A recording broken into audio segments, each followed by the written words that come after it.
Hello friends, welcome to Swati's biology. आज आपण nervous control and coordination या चॅप्टरमधला nerve cell and its types बघणार आहोत, लाईन टू लाईन. चला, आज आपल्याला काय बघायचं आहे? न्यूरॉन, मायक्रोस्कोपिक स्ट्रक्चर आणि त्याचे प्रकार.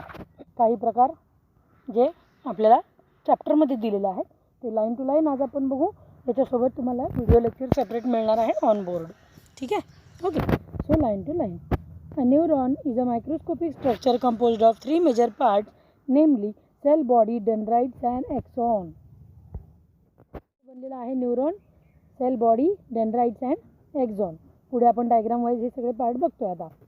The cell body contains cytoplasm with typical cell organelles and certain granular bodies called as Nissl's granules.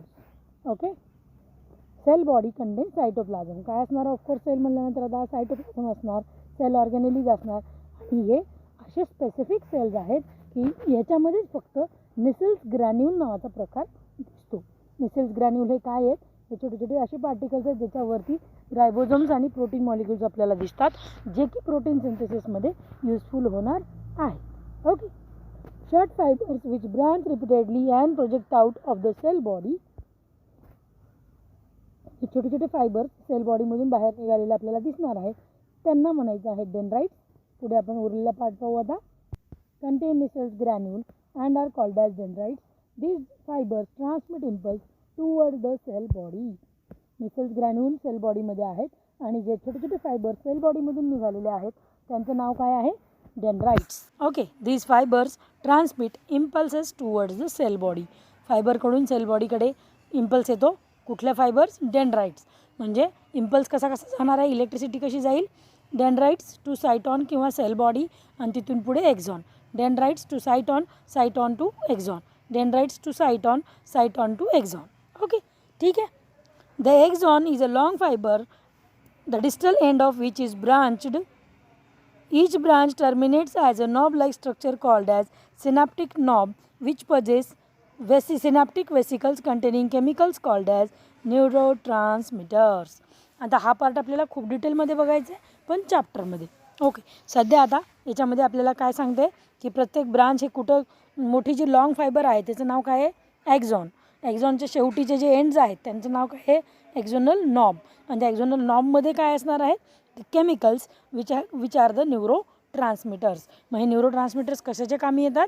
एका ठिकाणावरून दुसऱ्या ठिकाणी, एका सेल बॉडीकडून दुसऱ्या सेल बॉडीकडे किंवा न्यूरोमस्क्युलर जंक्शनकडे जेव्हा इम्पल्स पाठवायचा आहे त्यावेळेला हे न्यूरो ट्रान्समिटर्स कामी येतात. कशाप्रकारे हा इम्पल्स ट्रान्सफर होतो त्याचे वेगळे video. Axon transmits nerve impulse away from the cell body to a synapse or a neuromuscular junction. आता असं का म्हटलेलं आहे? एकतर काय होईल? सेलच्या पुढे सेल आहे असणार. जेव्हा इम्पल्स ट्रान्सफर होतो नर्व सेलचा एका नर्व सेलकडून, तो एकतर कुठे होईल? दुसऱ्या नर्व सेलकडे होईल, नाही तर मग न्यूरोमस्क्युलर जंक्शनमध्ये होईल. असं का म्हणायचं आहे? कारण जेव्हा आपल्या सेन्स ऑर्गन्सकडून जेव्हा सिग्नल चालला तोच घेऊन जाणार कोण? डेंड्राइट्स. कुठे घेऊन चालले? CNSमध्ये. CNS कशाचा बनला आहे? ब्रेन और स्पायनल कॉर्ड. ब्रेन और स्पायनल कॉर्डमध्ये काय आहेत? नर्व सेल्स आहेत.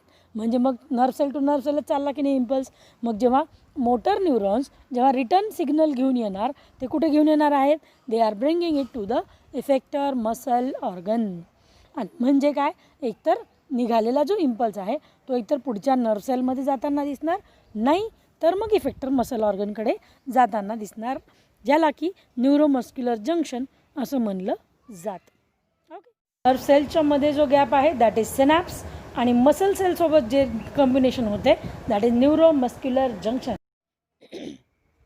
Based on the number of axons and dendrites, the neurons are divided into three types: multipolar with one axon or two or more dendrites found in cerebral cortex.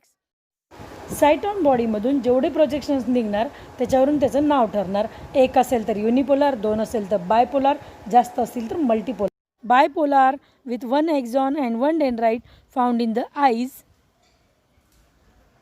बघा आता त्या sale बॉडीमधून किती धागे बाहेर निघाले याच्यावरून सेलचे टाईप्स ठरतात. Multipolar neurons, unipolar neurons and bipolar neurons. Multipolar neurons आपल्या बॉडीमध्ये जवळपास सगळीकडेच आहेत. एक्झाम्पल दिलेलं आहे सेरिब्रल कॉर्टेक्स. तर तुम्हाला सेरिब्रल कॉर्टेक्सचं एक्झाम्पल लक्षात ठेवावं लागेल फॉर मल्टीपोलार न्यूरॉन्स. बायपोलार कशाला म्हणायचं? एक एक्झॉन एक डेंड्राइट हे दोन त्याच्यातून निघालेले फायबर्स आहेत. That is why bipolar neurons. Okay, ठीक आहे. बायपोलार न्यूरॉन्स कुठे आहेत? Bipolar neurons with 1 axon and 1 dendrite found in the retina of the eye. आपल्या डोळ्याचा जो पडदा आहे त्याच्यामध्ये बायपोलार न्यूरॉन्स 100% आहेत. And the unipolar neuron that is cell body with 1 axon only म्हणजे no dendrites found usually in the embryonic stage. Unipolar neuron कुठे दिसणार आहेत? इतर मॅक्झिमम तर ॲनिमल्समध्येच असतात, जे लेस ऑर्गनाइज्ड ॲनिमल्स वगैरे आहेत त्यांच्यामध्ये. नाही तर मग एम्ब्रियॉनिक स्टेजेसमध्ये आपल्याला एक्झॉन युनिपोलार न्यूरॉन दिसणार आहेत. ओके, आता याच्यात आणखीन दुसरे प्रकार दोन दिलेले आहेत.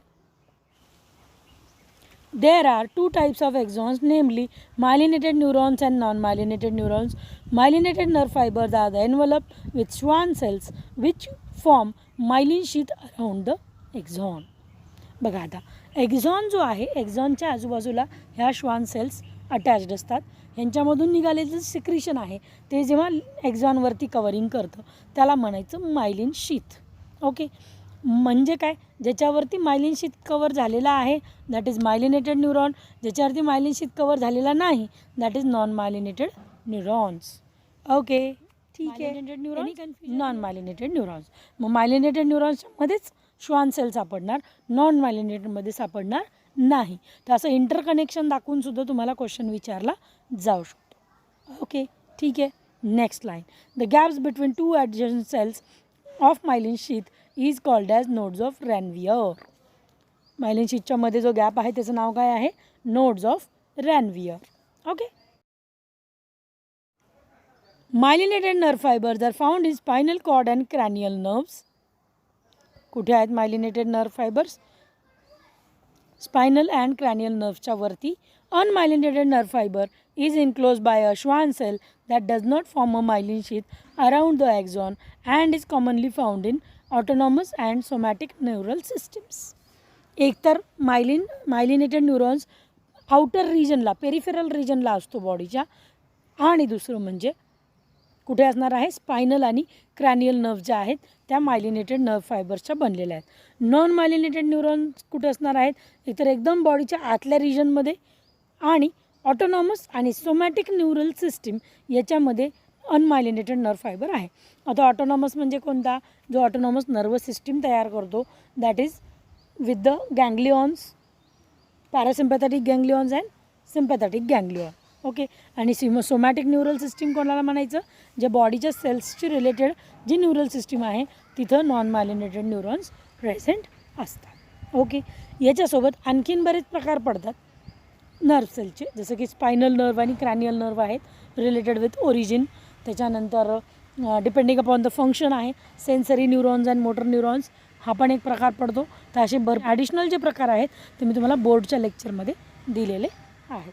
ओके, बघा आता आपण सेलचं स्ट्रक्चर एकदा बघूयात. Longest cell of the body that is the neuron. मुळात ही 3 भागांची बनलेली आहे. डेंड्राइट्स, सेल बॉडी और सायटॉन, आणि हे जे लांब खाली लॉंगेस्ट स्ट्रक्चर दिसतं ते काय आहे? That is the axon. Okay, सेलच्या मध्ये जो रिजन आहे दॅट इज द सायटोप्लाझम. तोच रिजन खाली कंटिन्यू होताना दिसतोय जर तुम्ही नीट निरखून बघितलं तर. ओके, त्याला म्हणायचे एक्झोप्लाझम. सेलच्या मधला सायटोप्लाझम, एक्झॉनच्या मधला एक्झोप्लाझम. ओके, न्यूक्लियस सेंटरला आपल्याला दिसतोय आणि बारीक बारीक ग्रॅन्युल्स सायटोप्लाझमच्या मध्ये दिसत आहेत. That are the Nissl's granules. असं म्हटलं जातं की निसेल्स ग्रॅन्युलचं जे फंक्शन आहे ते आहे protein synthesis. Okay, dendrite to cell body आणि सेल बॉडी टू एक्झॉन असं आपलं इम्पल्स जातं एका सेलकडून दुसऱ्याकडे सेलकडे, किंवा आपल्या सेन्सरी ऑर्गन्सकडून ब्रेनकडे, किंवा ब्रेनकडून इफेक्टर मसल ऑर्गनकडे, किंवा इतर कुठल्या ऑर्गन्सकडे. जेव्हा एखादं सिग्नल येतं किंवा जातं ते डिरेक्शन कुठली असणार आहे? नर्व सेलच्या मधली. Dendrites to cyton body, cyton body to axon, dendrites to cell body to axon. Okay, ठीक आहे. आता जसं इकडे आपल्याला 2-3 टाईप्स आपण बघितले. आता इथं जे एक्झाम्पल दिलेलं आहे हे कुठलं स्ट्रक्चर आहे? It is a multipolar neuron. It is a multipolar neuron. का मल्टीपोलार म्हणायचं आहे? कारण सायटोन बॉडीमधून 2पेक्षा जास्त थ्रेड्स निघाल्यासारखे दिसतात. मॅक्झिमम त्याचे डेंड्राइट्स आहेत आणि एक खाली एक्झॉन आहे. This is the multipolar neuron. बायपोलारमध्ये काय होते? एक डेंड्राइट, एक एक्झॉन, बाकी cell body. That is bipolar neuron. Unipolar न्यूरॉनमध्ये काय होतं आहे? एकच दांडी निघते आणि तीच पुढे डिवाईड होते डेंड्राइट आणि एक्झॉनमध्ये. That is the unipolar neuron. Okay. कुठे कुठे युनिपोलार न्यूरॉन, बायपोलार न्यूरॉन आणि मल्टीपोलार न्यूरॉन प्रेझेंट आहे ते आपण बघितलं. राईट. मायलिनेटेड आणि नॉन मायलिनेटेड न्यूरॉन्स. आता इथं जे स्ट्रक्चर दिलेलं आहे that is the myelinated neuron. जो पर्पल कलरचा वरचा शीथ दिला आहे that is the myelin sheath. हे सिक्रिशन कशामुळे तयार होतं? मायलिन शीथचं श्वान सेल्सच्या मुळे. दिसतंय का? ओके. अजूनमधून श्वान सेल्स दाखवलेले आहेत, त्यांच्या सिक्रिशनमुळे मायलिन शीथ तयार होतं. जिथे जिथे मायलिन शीथमध्ये ब्रेक झालेलं दिसते that region is called as nodes of Ranvier. आता या सगळ्या प्रक्रियेमध्ये मायलिन शीथचा फायदा काय? या सगळ्या प्रक्रियेमध्ये काय होतं की हे जो आहे इम्पल्स जो आहे किंवा जो सिग्नलिंग आहे, आयन सिग्नलिंग. हे आयन सिग्नलिंग काय आहे? It is the ion. मग आयन्सचे जे ट्रान्सफर आहे ते ट्रान्सफर सायटोन बॉडी टू एक्झॉन होते असं आपण म्हणलं. बरोबर. मग इथं ती कशी होणार आहे? One nodes of Ranvier to other nodes of Ranvier, other nodes of Ranvier to next node of Ranvier. या पद्धतीने जंप करत सिग्नल पुढे जातो. कुठे? मायलिनेटेड न्यूरॉन्समध्ये. आणि नॉन मायलिनेटेड न्यूरॉन्समध्ये काय होणार आहे? सरळ एक्झोप्लाझममधून म्हणजे सायटोप्लाझममधून तो सिग्नल पुढे कंटिन्यू होताना दिसतो. इथे लक्षात. ओके. शेवटीला जे हे एंड्स दाखवलेले आहेत that are the axon terminal or synaptic knob. Axon terminal शेवटचे लायनिंग्स आणि सिनॅप्टिक नॉब किंवा याला एक्झोनल नॉब पण म्हणतात. हा सगळ्यात शेवटचा रिजन येतो सेलचा. ओके. जवळपास 1 मीटर लांबपर्यंत सुद्धा नर्व सेल दिसून येते. This is the structure of neuron diagrammatically.